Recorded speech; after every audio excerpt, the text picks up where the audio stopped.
Sebenarnya salah satu benefitnya adalah kita jadi sangat bisa mengontrol semua tim kita gitu. Karena kan di dalam standar cost itu kan ada target di masing-masing line of cost gitu ya. Jadi ada cost material harus berapa gitu ya, yang mana itu terkait dengan usage dan price-nya gitu kan. Terus kemudian ada cost of tenaga kerjanya, misalkan man hours-nya gitu. Berarti di situ juga ada target berapa orang yang dipakai dan berapa jam kerja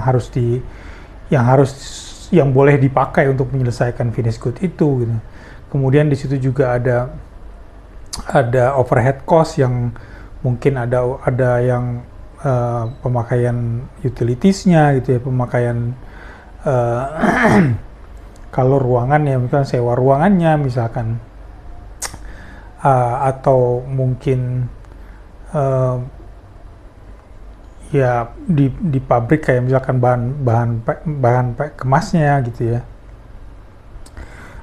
dan misalkan juga biaya untuk menjaga quality gitu ya, menjaga safety misalkan. Kan di standar cost itulah kemudian terincorporate semua cost yang akan ada yang akan muncul di finish good itu, yang kemudian itu menjadi beban dari setiap fungsi yang ada di dalam dan menjadi beban tanggung jawab, menjadi beban target buat tim kita yang mengerjakan itu gitu. Jadi standar cost adalah alat ukur kita untuk mengatakan tim kita berhasil atau enggak gitu. Itu salah satu benefitnya gitu. Jadi sangat penting untuk punya standar cost. Kalau misalkan ada yang kita belum terbiasa bikin standar cost, ya sayang banget, karena dengan adanya standar cost itulah kita jadi bisa tahu apakah tim kita perform dengan baik atau enggak gitu. Ya kayak alat ukur aja sebenarnya gitu. Dengan adanya standar cost kita jadi tahu dan bisa memprediksi juga kira-kira working capital yang kita butuhkan berapa untuk mencapai untuk memanage cash flow kita gitu. Ya itu salah satu benefitnya.